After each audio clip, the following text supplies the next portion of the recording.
नमस्कार, मैं हूं सत्यपाल और आप देख रहे हैं CWB हिंदी न्यूज। शक संवत 1948, विक्रम संवत 2083। आज वैशाख मास के शुक्ल पक्ष की त्रयोदशी तिथि और दिन बुधवार है। तदनुसार अंग्रेजी तारीख 29 अप्रैल सन 2026। सबसे पहले आज की सुर्खियां। हरियाणा में भीषण गर्मी का हाई अलर्ट जारी, सरकार ने जारी किया heat health action plan. Haryana में रजिस्ट्री होते ही अब 10 दिन में दर्ज हो जाएगा इंतकाल, पटवारी की नहीं पड़ेगी जरूरत, बताएंगे पूरी अपडेट। हरियाणा में लाडो लक्ष्मी योजना को लेकर नई अपडेट, महिलाओं को पहुंचेगी बड़ी राहत। हरियाणा सरकार ने 2% डीए बढ़ाया, कर्मचारी व पेंशनरों को राहत पहुंचेगी। महंगाई भत्ता 58% से बढ़कर 60% हुआ। 33 साल से नहीं हुई भर्ती, हरियाणा में योग का भविष्य संकट में, एक कोच के सहारे टिका पूरा सिस्टम। मजदूरों व बुजुर्गों व महिलाओं को मिलेगा रहने के लिए घर जैसा ठिकाना, बनने जा रहे हैं नए हॉस्टल। प्रोफेसर नरसिंहराम बिश्नोई बने रहेंगे जीजेयू के कुलपति। जेजेपी से विवाद के बाद सरकार ने कार्यकाल बढ़ाया, राज्यपाल ने जारी किया आदेश। हरियाणा में अब GNSS रोवर्स मशीन से ही होगी जमीन की पैमाइश, इतने रुपए लगेगी फीस, बताएंगे पूरी खबर। सरकारी कर्मचारियों के लिए बड़ी खुशखबरी, हाईकोर्ट ने चिकित्सा बिलों के निपटाने की समय सीमा की निर्धारित। खुशखबरी, हरियाणा में स्वास्थ्य सेवाओं का होगा विस्तार, खुलने जा रही है नई PHC। भारत रूस मिलकर यूरिया फैक्ट्री लगाएंगे। अभी जरूरत का 71% यूरिया मिडिल ईस्ट से आता है, अगले 2 साल में उत्पादन शुरू होगा। E20 के बाद E85 फ्लेक्स फ्यूल की तैयारी में भारत, माइलेज 30% तक कम हो सकता है। और भारी गर्मी के बीच दिल्ली में बारिश आंधी का अलर्ट जारी, 60 किलोमीटर प्रति घंटे की रफ्तार से हवाएं चल सकती हैं। यूपी का बांदा दुनिया में सबसे गर्म, पारा 47.6 डिग्री सेल्सियस पहुंचा। और अब खबरें विस्तार से। हरियाणा में भीषण गर्मी के बीच मौसम ने अचानक करवट ले ली है। पूरे दिन चुभती गर्मी के बीच शाम को मौसम सुहावना हुआ। इस दौरान राज्य के कई हिस्सों में हल्की बारिश के साथ तेज तूफान आया, जिससे कई जगहों पर बिजली के खंभे तक गिर गए। बारिश के कारण तापमान में अचानक गिरावट दर्ज की गई। गर्मी लगातार अपना सितम दिखा रही है और आगे सबसे ज्यादा तेज गर्मी पड़ने वाली है। बता दें कि हर साल की तरह इस बार भी नौतपा आने वाला है, जिसे साल के सबसे गर्म दिनों में गिना जाता है। इस साल नौतपा की शुरुआत 25 मई से होगी और ये 2 जून तक चलेगा। करीब 9 दिनों तक भीषण गर्मी और लू का असर देखने को मिलेगा। यह 9 दिन बहुत ही ज्यादा गर्म होते हैं। इन दिनों गर्मी अपनी चरम सीमा पर होती है। इन दिनों सूर्य की किरणें बहुत तेज हो जाती हैं, जिससे तापमान तेजी से बढ़ जाता है। माना जाता है कि अगर ये 9 दिन गर्मी अच्छे से पड़ती है तो मानसून भी अच्छा रहता है। उत्तरी राजस्थान और पश्चिमी हरियाणा पर एक चक्रवाती सर्कुलेशन बनने और बंगाल की खाड़ी से आने वाली पूर्वी हवाओं के कारण आज यानी 29 अप्रैल को आंधी व बारिश की संभावना बन रही है। इस दौरान 40 से 50 किलोमीटर प्रति घंटे की रफ्तार से हवाएं चल सकती हैं और तेज बारिश के साथ ओलावृष्टि की भी संभावना मौसम विभाग ने व्यक्त की है। वहीं 30 अप्रैल को एक और पश्चिमी विक्षोभ सक्रिय होगा, जिससे तापमान में 2 से लेकर 4 डिग्री सेल्सियस तक गिरावट आ सकती है। हरियाणा में महिलाओं के लिए एक और अच्छी खबर सामने आई है। मुख्यमंत्री नायब सैनी ने महिलाओं के हित में एक और बड़ा फैसला लेते हुए उन्हें राहत पहुंचाने का काम किया है। यह राहत भरा फैसला दीनदयाल लाडो लक्ष्मी योजना का लाभ उठा रही महिलाओं से जुड़ा हुआ है। दीनदयाल लाडो लक्ष्मी योजना को लेकर मुख्यमंत्री नायब सिंह सैनी ने कहा कि इस योजना के तहत अब तक 6 किस्तें महिलाओं के खातों में जमा हो चुकी है। इस योजना पर बड़ी घोषणा करते हुए उन्होंने कहा कि दीनदयाल लाडो लक्ष्मी योजना के किसी भी लाभार्थी परिवार का BPL राशन कार्ड रद्द नहीं किया जाएगा। विपक्ष इसको लेकर बेवजह का भ्रम फैला रहा है। हमारी सरकार लगातार महिलाओं को सशक्त करने का काम कर रही है। हरियाणा की नायब सैनी सरकार ने जमीन की पैमाइश को डिजिटल बनाने की दिशा में बड़ा कदम उठाया है। प्रदेश सरकार के एक अधिकारी ने बताया कि अब GNSS रोवर्स मशीन से ही जमीन की पैमाइश होगी। इसके लिए राजस्व विभाग पोर्टल यानी EGRS पर लोगों को ऑनलाइन आवेदन करना होगा। उन्होंने बताया कि पैमाइश के लिए ऑफलाइन प्रक्रिया राजस्व विभाग द्वारा बंद कर दी गई है। रोवर्स मशीन के संचालन के लिए पटवारियों को प्रशिक्षण दिया जा चुका है। राजस्व विभाग के सख्त रुख के बाद जिले की हर तहसील में अब एक रोवर्स मशीन से पैमाइश अनिवार्य करनी होगी। रोवर्स मशीन सीधे अंतरिक्ष में मौजूद सैटेलाइट से सिग्नल प्राप्त करती है। इसके साथ साथ हरियाणा में स्थापित 19 continuously operating reference station network से भी इसे जोड़ा जाता है। यह नेटवर्क मशीन को यह बताने में मदद करता है कि वह जमीन के किस सटीक अक्षांश और देशांतर पर खड़ी है। मशीन में संबंधित गाँव या क्षेत्र का डिजिटल नक्शा लोड किया जाता है। मशीन की पैमाइश में 1 से 2 सेंटीमीटर की सटीकता आती है। मशीन का डेटा सीधा राजस्व विभाग के सर्वर पर अपलोड किया जा सकता है। आपको बता दें कि इस मशीन से नपवाने के लिए कितने रुपए फीस लगने वाली है। तो यदि आप 3 एकड़ कृषि भूमि की पैमाइश करवाते हैं तो कुल फीस की बात करें तो 1000 रुपए पहला एकड़ प्लस 1000 रुपए 2 अतिरिक्त एकड़ के और 500 रुपए कमीशन के तौर पर लगेंगे। हरियाणा में स्वास्थ्य सेवाओं का बुनियादी ढांचा मजबूत करने की दिशा में निरंतर नए प्रयास किए जा रहे हैं। इसी कड़ी में पलवल और भिवानी जिले के लोगों के लिए एक अच्छी और अहम खबर सामने आ रही है। प्रदेश सरकार ने इन जिलों में नए प्राथमिक स्वास्थ्य केंद्र यानी पीएचसी खोलने की मंजूरी प्रदान कर दी है। नए भवनों के तैयार होने के बाद आसपास की आबादी को अपने नजदीकी स्थान पर बेहतर स्वास्थ्य सेवाओं को लाभ मिलेगा और उन्हें छोटे मोटे उपचार के लिए अब शहरों की भागदौड़ करने से छुटकारा मिल जाएगा। वहीं इनके शुरू होने से न केवल ग्रामीण क्षेत्रों में स्वास्थ्य सेवाओं को मजबूती मिलेगी, बल्कि जिला स्तरीय सिविल अस्पतालों से लेकर पीएचसी और सीएचसी में न केवल डॉक्टरों सहित अन्य स्टाफ की तैनाती सुनिश्चित की जा रही है, बल्कि CT scan, x ray, blood test सहित कई अन्य आधुनिक चिकित्सक सुविधाओं से भी लैस किया जा रहा है। पंजाब एंड हरियाणा हाईकोर्ट ने सरकारी कर्मचारियों की चिकित्सा प्रतिपूर्ति दावों में सालों तक होने वाली देरी पर कड़ा रुख अपनाते हुए एक महत्वपूर्ण आदेश जारी किया है। हाईकोर्ट ने हरियाणा, पंजाब और चंडीगढ़ प्रशासन के साथ साथ सभी बोर्डों और निगमों को निर्देश जारी किया है कि वे चिकित्सा बिलों से जुड़े दावों का निपटारा अधिकतम 2 महीने के भीतर करें। यदि तय समय सीमा का पालन नहीं किया गया तो संबंधित विभागों को 9% वार्षिक ब्याज के साथ साथ भुगतान करना होगा। हाईकोर्ट ने साफ तौर पर कहा है कि चिकित्सा प्रतिपूर्ति कोई कृपा नहीं है, बल्कि सरकारी कर्मचारी का वैधानिक अधिकार है, जिसे समय पर दिया जाना अनिवार्य है। हरियाणा की टेक्सटाइल नगरी पानीपत से एक अच्छी खबर सामने आई है। स्थानीय बीजेपी विधायक प्रमोद विज के विजन को अमली जामा पहनाते हुए सीएम नायब सिंह सैनी ने शहर को 4 बड़ी सामाजिक परियोजनाओं का तोहफा दिया है। इसके तहत अब समाज के हर वर्ग की सुरक्षा और सुविधा के लिए वर्किंग वुमेन हॉस्टल, वृद्धाश्रम, अनाथ आश्रम और लेबर हॉस्टल का निर्माण कार्य किया जाएगा। इन सभी प्रोजेक्ट्स का निर्माण ITI कच्चा कैंप के विशाल परिसर में किया जाएगा। औद्योगिक शहर होने के नाते पानीपत की विभिन्न फैक्ट्रियों में बड़ी संख्या में महिलाएं काम करती हैं। ऐसे में वर्किंग वुमेन हॉस्टल विशेष रूप से उन महिलाओं के लिए मील का पत्थर साबित होगा जो देर रात तक फैक्ट्रियों या फिर कार्यालयों में काम करती हैं। इससे न केवल सुरक्षित माहौल यानी कि वातावरण प्रदान होगा, बल्कि रहने के लिए सम्मानजनक स्थान की सुविधा भी मिलेगी। इन चारों हॉस्टलों में आधुनिक रसोई, आरामदायक बेडरूम, साफ पानी, साफ सुथरे शौचालय सहित तमाम मूलभूत सुविधाएं उपलब्ध करवाई जाएंगी, ताकि यहाँ रहने वाले लोगों को घर जैसा वातावरण प्रदान किया जा सके।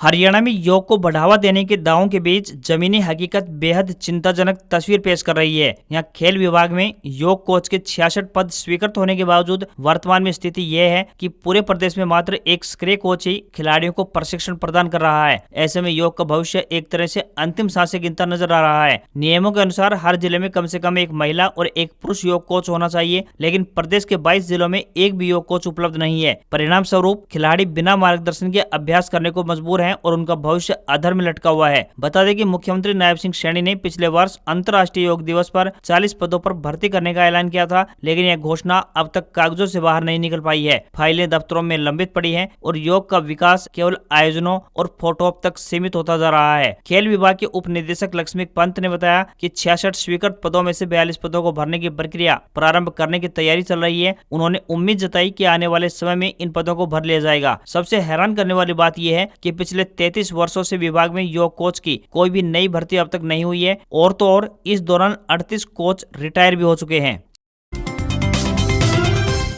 हरियाणा की नायब सैनी सरकार ने जमीन जायदाद से जुड़े कामों में भ्रष्टाचार पर लगाम लगाने और राजस्व विभाग को पूरी तरह से डिजिटल करने का फैसला लिया है। अब जमीन की रजिस्ट्री होते ही इंतकाल यानी म्यूटेशन ऑटो मोड पर चला जाएगा, यानी नामांतरण के लिए अलग से आवेदन करने की अब जरूरत नहीं पड़ने वाली। नेशनल इंफॉर्मेटिक्स सेंटर यानी NIS की टीम अगले महीने राजस्व मंत्री व मुख्य सचिव को रिव्यू देगी। इसके बाद नई व्यवस्था लागू होगी। नई व्यवस्था के तहत पेपरलेस रजिस्ट्री के 10 दिनों के भीतर इंतकाल दर्ज किया जाएगा। जैसे ही रजिस्ट्री की प्रक्रिया ऑनलाइन पूरी होगी, संबंधित दस्तावेज स्वतः यानी अपने आप ही इंतकाल के लिए सिस्टम में ट्रांसफर हो जाएंगे। बता दें कि किन मामलों में रुक सकता है इंतकाल, तो कोर्ट में लंबित विवाद, दस्तावेजों में कोई त्रुटि या फिर मालिकाना हक पर संपत्ति या फिर कोई आपत्ति को लेकर ऐसे मामलों में जांच के बाद ही आगे की कार्रवाई की जाएगी।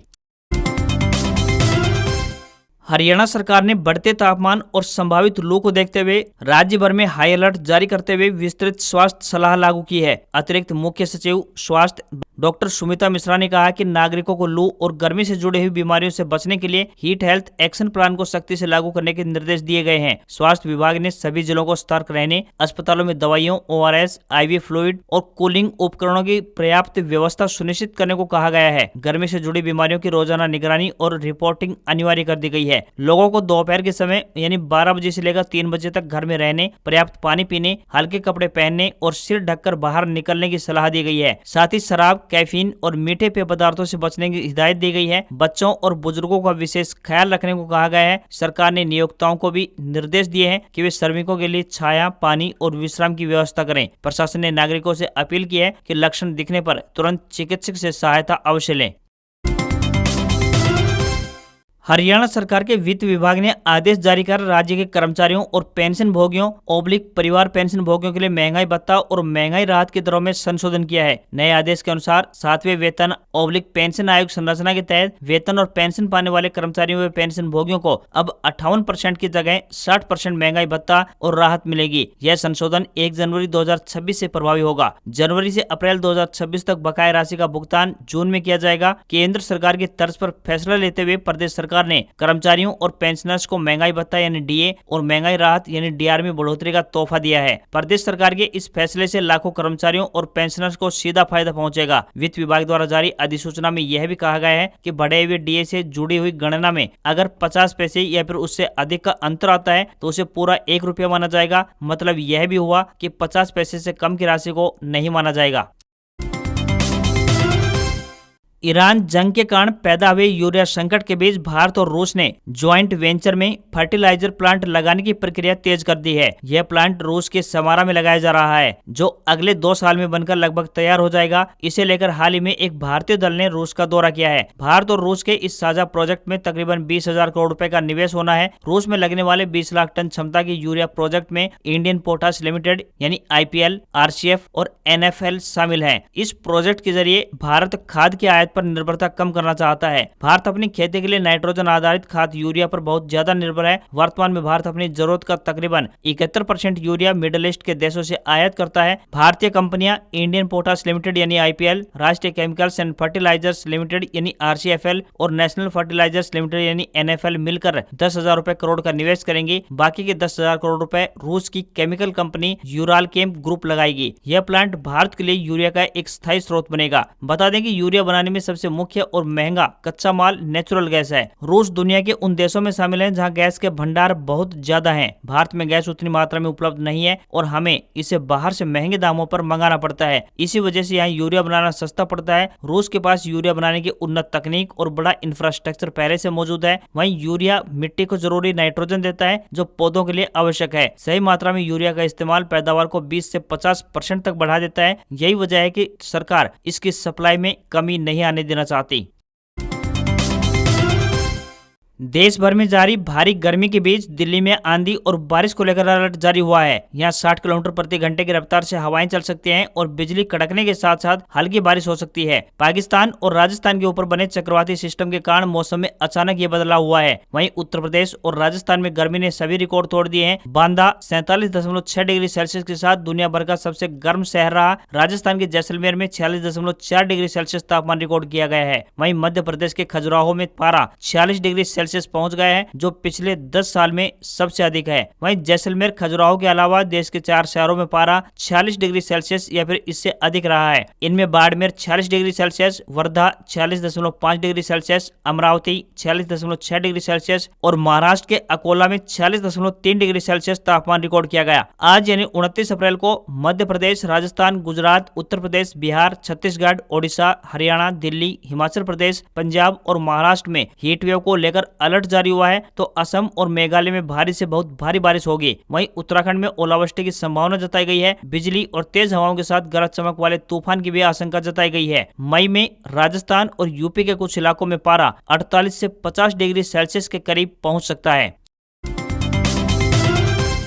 बालसमंद और हिसार मंडियों में चना व सरसों की सरकारी खरीद शुरू करने की मांग को लेकर मंगलवार को पगड़ी समाल जट्टा किसान संघर्ष समिति हरियाणा के बैनर तले किसानों ने प्रशासन के माध्यम से मुख्यमंत्री नायब सिंह सैनी के नाम एक ज्ञापन भेजा। किसानों के एक प्रतिनिधि मंडल ने मार्केट कमेटी के उप सचिव वीरेंद्र कुमार फौजी को ज्ञापन सौंपा। इसमें चना और सरसों की खरीद न्यूनतम समर्थन मूल्य यानी MSP पर तुरंत शुरू करने की मांग की है। इस दौरान राज्य कमेटी सदस्य अनिल गोरचे ने सरकार पर निशाना साधते हुए कहा कि किसान दोहरी मार झेल रहे हैं। एक और गेहूं का भुगतान समय पर नहीं हो रहा है तो वहीं दूसरी ओर चना और सरसों के दाम गिर रहे हैं। उन्होंने आरोप लगाया कि सरकार ने 72 घंटे में भुगतान का वादा किया था, लेकिन हफ्तों बाद भी किसान अपने पैसे के लिए परेशान है। बताया कि बाजार में चना 4800 से 5000 रुपए प्रति क्विंटल तक बिक रहा है, जबकि इसका न्यूनतम समर्थन मूल्य 5875 रुपए निर्धारित किया गया है। इससे किसानों को प्रति क्विंटल 800 से 1000 रुपए तक का नुकसान हो रहा है। मौके पर मौजूद हैफेड अधिकारी अनिल गोदारा ने बारदाने की कमी का हवाला देते हुए 2 मई तक खरीद शुरू करने का आश्वासन दिया है। किसानों ने चेतावनी जारी की कि यदि समय पर खरीद शुरू नहीं हुई तो वे कड़ा फैसला लेने को मजबूर होंगे।